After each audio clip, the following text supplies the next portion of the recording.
All right, we're back. Just a little in-between season video here.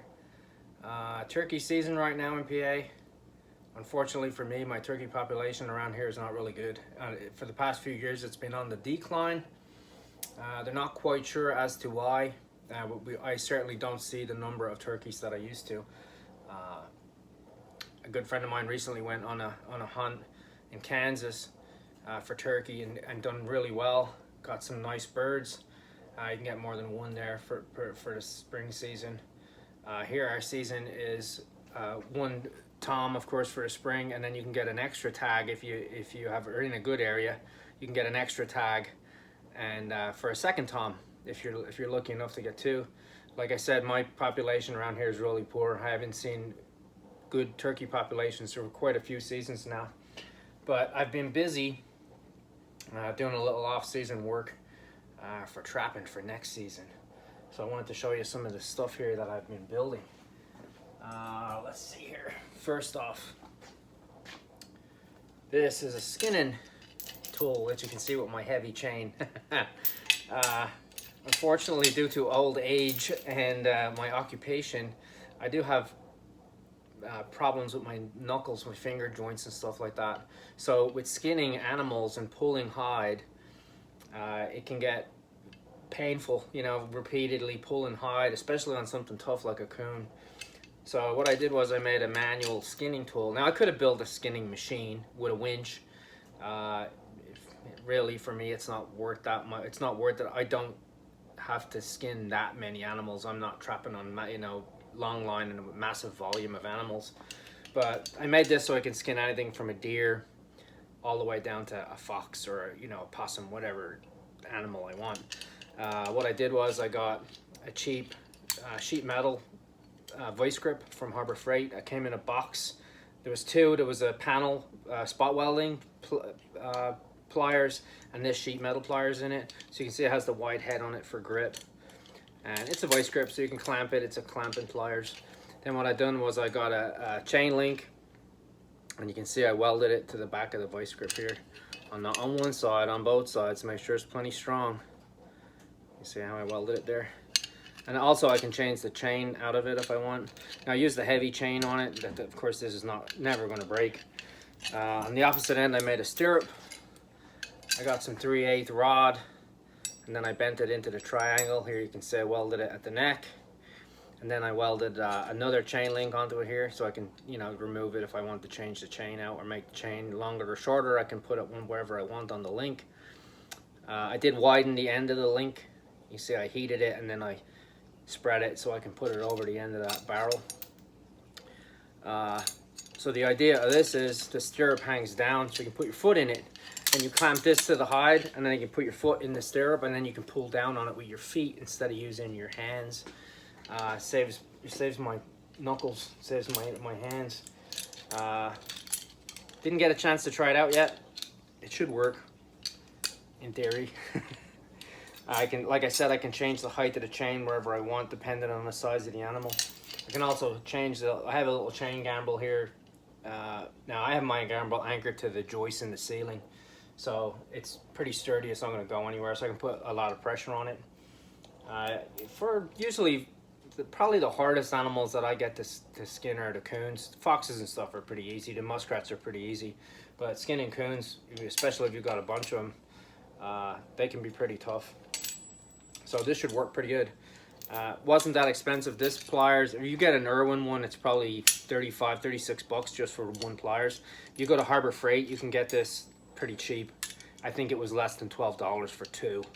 So it doesn't have to be perfect. It's not like I'm pulling car panels or anything like that with it. So, but yeah, there you can see the whole setup I have. The gambrel and then the pliers. So that should work pretty good for me. Now the next thing that I made here, it was influenced by another YouTube channel, The Hammer. He's a trapper and a fabricator from the western side of PA. He does a lot of beaver trapping. So he had made some stands for 330 conifer bears for beaver trapping. So I said, that's a really good idea. There was a couple of spots I could have used that here this year for muskrat and for coon trails that were leading through creeks.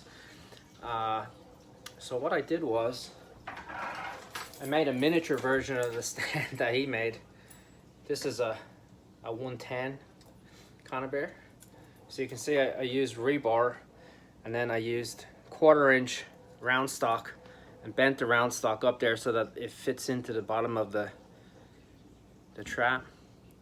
So I can leave it in a trail and not use a spike. Now, if you looked at my videos from last season, I used the 3/8 fiberglass pole with the hags bracket on it. That really worked good. That worked really well. This is good for trail sets, especially in rocky bottoms and creeks where I can't get a stake in. You know, there's plenty of length on it, so they're not gonna, even if they touch the side of the trap, they're not gonna tip it over. I would just have to anchor the trap down or wire it, depending on what I want to do. This would be good for mink trails as well, where I don't want to have a very obviously visible, you know, pole. I could set this in a grass trail alongside the edge of a creek or on a creek bank where the mink are running on it. It will work pretty well. So this is a miniature version of what he had built. Works pretty good. Rebar, steel now is expensive. Like everything else. I bought rebar. He had made his originally, I think, out of round stock steel, which is more expensive. The rebar is cheap, and you can buy it in lengths, and then you can cut it off depending on what you want to do. But I made a larger one as well. This is a single spring 220. So this will hold a 160, a 220, a 330, you know, anything like that will fit in this. The same again, I just used longer bars for the bottom. You can see how I have it set there. Same deal, 3/8, and I doubled that one so it would support the trap, but I made it wider so the trap wouldn't knock. So you can see how I built it there. You can see I welded it on the ends on both sides and all the way around the bottom for strength. Same thing, rebar. So I thought those were really good ideas, and I'm giving him full credit for that. That's a good idea for a trail set. This would be good for where it's legal. You can set these on land for coons as well, and coon trails. Not legal for me to use a conibear this size. I have to have it set in the water or within a water course. But you can see how it would work there. You can see it's pretty stable. Pretty tight. You just have to anchor your trap down on the other side. You can see another little device I got here. The safety for these conibears. Trust me, if you catch your hand in that thing one time, you will use the safety on it. It's not pleasant, especially when it's cold and it comes cracking down on your fingers. Oh yeah, that is unpleasant. But yeah, safety grip, great idea. If you go and look at some of the T-Max videos, Well for the Outdoors, he also had got one of these. He's planning a big trap line pretty soon and for next season, and he's going to do a lot of beaver trapping. These are really good. Even you can see I have the safety on the spring here. Now this is only a single spring, it's a modified one. Usually you would have another spring on the other side, but to keep the safety on it. And then this, if you actually have the safety off and you bump the trap, this will stop it from closing completely. So and these traps are powerful, so it's really handy, especially if you're trapping on your own all the time. You don't want to get your hand stuck in one of those.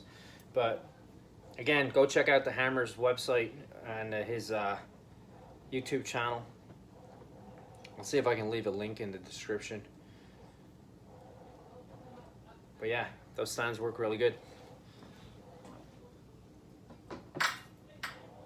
Okay, something else that I've got a few of. I started using them last year. I got a few from Matt Brophy. They were 155s, conibear body gripping traps. And I tested a few of them last year from trapping muskrats. And usually I would use 110s. And for a muskrat, really a 110 is all you need. But I've caught a lot of rats in 110s. This is a regular 110.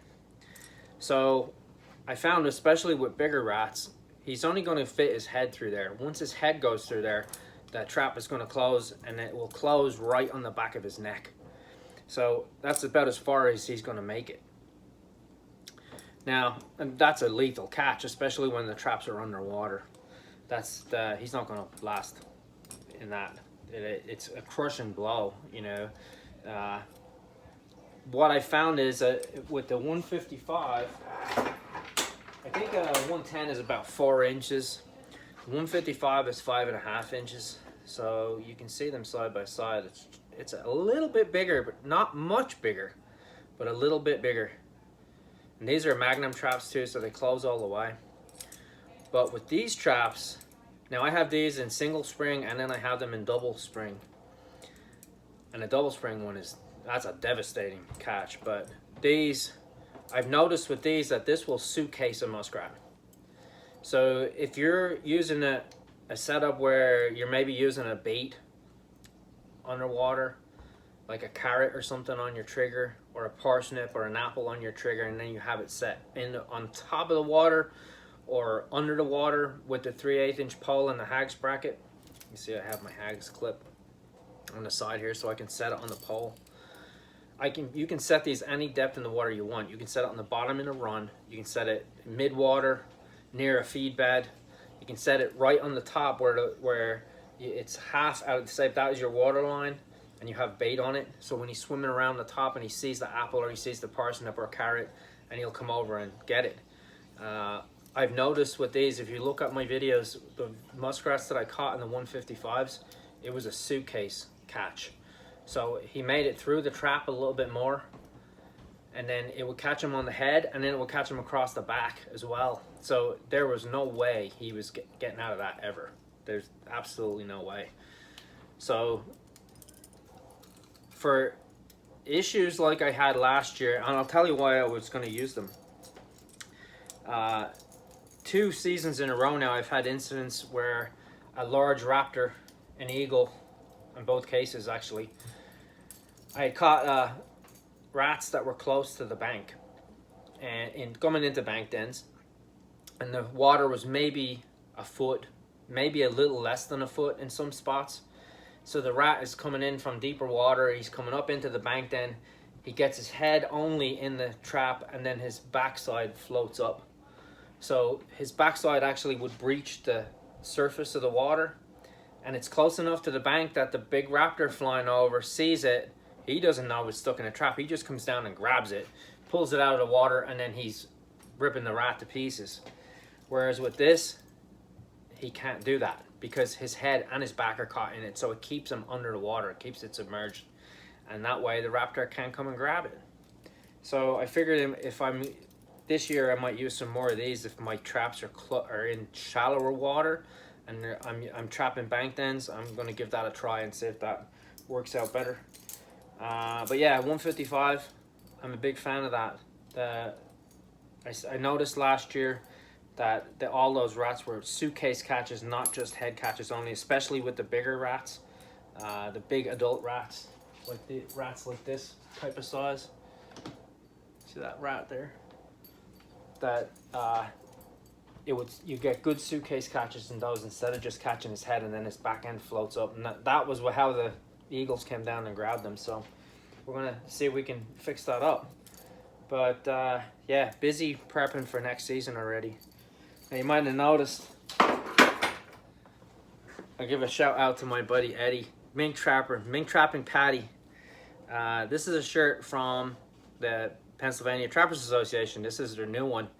If you go on their website, you can purchase the shirt. I can't remember how much I paid for it. Might have been $20-something plus shipping. Wasn't a lot, but I am a member of the PA Trappers Association and also a member of the National Trappers Association. But he had this shirt. He sent me a picture of it and showed it to me and asked me if I had one. So then I seen it and I had to get one. But it has the PA Trappers crest on the front here. And then if you look at the side, it has a little single long spring, the muskrat trap. And then on the back, if I can get it in frame, has the muskrat. And it's saying about the fur bearers as a renewable natural resource. Hopefully you can see that. But I really liked it, so I had to get one. So thanks to Eddie for that one. But all right, that's about it for now. Food plot planting is coming next for the whitetail. I've been seeing deer already, and hopefully we'll be back at that. All right, we'll see you on the next one.